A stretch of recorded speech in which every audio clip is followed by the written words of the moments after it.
frente a la Iglesia Católica, que cree en la Biblia y la tradición, además interpretada por la jerarquía eclesiástica. La segunda es la creencia de que solo Cristo salva y es mediador, frente a la visión católica que insiste en la existencia de una serie de mediadores que van más allá de Cristo. Y la tercera es el hecho de la salvación por gracia que se recibe a través de la fe, a diferencia del catolicismo, que cree en una salvación por méritos personales. Eso es San Pablo, ¿no es cierto? Peca fuerte, totalmente, pero cree más fuerte. Bueno, esa no es una expresión de Pablo, pero Pablo, por ejemplo, dejó escrito que por gracia somos salvos a través de la fe, no por obras, para que nadie se gloríe. Efesios capítulo 2, versículos 8 y 9. A lo que voy es básicamente la fe te salva. Tú puedes ser un gran pecador, pero te salva la fe. No, lo que salva es el sacrificio de Cristo, que es aceptado a través de la fe. Es decir, muchas veces desde la perspectiva católica se piensa que los protestantes oponen la fe como una obra. Es decir, en vez de sumar una serie de obras, yo pago con la fe mi salvación con la fe. No, no es esa la idea. La idea es que la salvación la ha ganado Cristo al morir expiatoriamente en la cruz y que ese sacrificio se recibe a través de la fe. Y eso opera en la persona lo que la Biblia llama un nuevo nacimiento, un cambio de vida. Pero entonces ahí tus obras individuales no tienen nada que ver. Tú puedes ser un gran pecador, pero como Cristo se murió, porque las obras son precisamente la respuesta de gratitud a la salvación gratuita de Dios. Es decir, las obras no son para que yo me salve, son porque yo ya he sido salvado. Y esa es la visión protestante. Pero si la fe es un don de Dios que no depende del mérito de la persona, entonces su salvación tampoco depende de su mérito. No, claro que no. Claro que no. Efectivamente, la salvación no depende de nuestros méritos. La salvación depende del mérito y del esfuerzo que uno pone en la vida por obrar bien. Este es un narco que es creyente, se salva.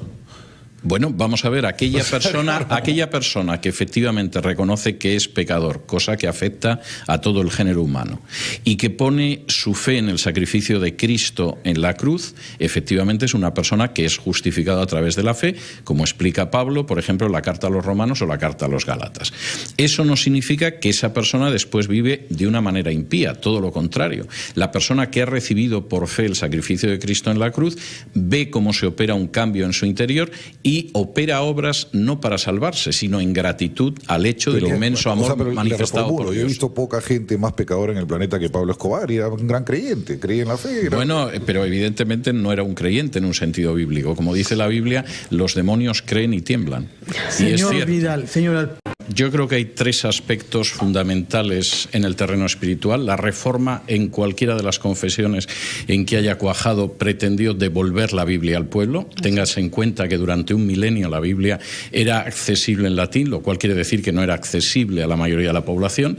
Pretendió devolver Cristo al pueblo, en el sentido de volver a colocarlo en el centro del debate teológico, donde se habían ido introduciendo el culto a otra serie de seres sobrenaturales, y pretendió devolver santos y vírgenes, para ser claros, y pretendió, en tercer lugar, devolver el Evangelio de gracia al pueblo. Es decir, la salvación no es algo que se gana, se merece o se paga, como en el caso de las bulas de indulgencia, sino que es algo fruto directo del amor gratuito de Dios que se ha manifestado en la muerte de Jesús en la cruz. Eso sería en el terreno, si se quiere, espiritual. Pero claro, la reforma implicó regresar a la Biblia, y eso significó una serie de cambios que marcan una enorme diferencia entre la Europa reformada y la contrarreformada, igual que luego entre la América de la reforma y de la contrarreforma. ¿Por qué? En primer lugar, porque la reforma exige leer y escribir. No es una religión de ceremonias, de ritos, es una religión del libro.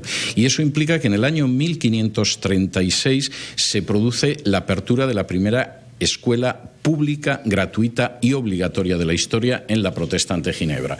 En el Perú no ha habido una ley de educación pública hasta bien entrado el siglo XIX. La reforma tuvo dos grandes aliados. Uno fue el libro, que empieza con Gutenberg. Uno es el libro. Es como el Internet. Si no hubiera habido libro, no hubiera leído y no se hubiera expandido las traducciones que hubo. Bueno, es que los adelantos técnicos, ¿no? Los adelantos técnicos siempre ayudan a la causa de la libertad. Y luego la protección de los príncipes alemanes. Acá un tema político. Los príncipes alemanes necesitaban un adalid para pelear contra el Papa. Sí, pero no todos los príncipes alemanes apoyaron la reforma. Algunos fueron claramente contrarios a la reforma, y el propio emperador, que era Carlos I de España y V de Alemania, era contrario. Pero se estaban enfrentando al emperador. Federico el Sabio se dio cuenta que este era un instrumento político bastante útil. Pero eso no sucedió ni en toda Alemania y, por supuesto, no en el resto de Europa. No pasó en Inglaterra. En Inglaterra la reforma posterior a Inglaterra. fue perseguida inicialmente por Enrique VIII. De hecho, la reforma no cuaja en Inglaterra hasta Eduardo VI. Fue perseguida en Francia, en Suiza, etc. No, Enrique VIII era totalmente contrario a la reforma. De hecho, quemó a William Tyndale. Lo nombraron paladín de la Iglesia. Bueno, por supuesto, había sido defensor fidei, pero aparte de eso, persiguió a William Tyndale, que tradujo la Biblia, el Nuevo Testamento al inglés, y de hecho lo arrojó a las llamas. Y de hecho, la reforma en Inglaterra comienza a partir de la muerte de Enrique VIII, comienza con su hijo Eduardo VI. La reforma de Lutero tiene un aspecto intelectual, digamos, que tiene que ver con la traducción de la Biblia, además con sus escritos que son sumamente interesantes y que los escribe además cuando está básicamente recluido, y tiene un aspecto social, por ejemplo, el hecho de proponer el matrimonio sacerdotal. Él mismo se casa como un ejemplo para explicar que los sacerdotes no tenían por qué estar excluidos de la vida familiar. Bueno, eso era regresar simplemente al siglo I. Cualquiera que lea las cartas pastorales de Pablo, las 2 cartas a Timoteo, la de Tito, habla de que los obispos están casados y que tienen que educar bien a sus hijos para ser un ejemplo para la congregación. El siglo primero estaba lejos, digamos, ¿no? Estaba lejos, pero ¿no? La reforma fundamentalmente lo que intenta es regresar a la pureza del cristianismo del siglo I. Claro, eso implica hacer tabula rasa de todo lo que fue la Edad Media, pero no solamente en el terreno de la educación o del matrimonio de los clérigos. La reforma dispara la revolución científica. Es decir, durante un periodo enorme de tiempo que llega hasta el siglo XX, la revolución científica está en manos de protestantes. Por ejemplo, del año 1900 al año 1990, el 66% de los premios Nobel en ciencias fueron protestantes, el 22% fueron judíos educados en naciones protestantes.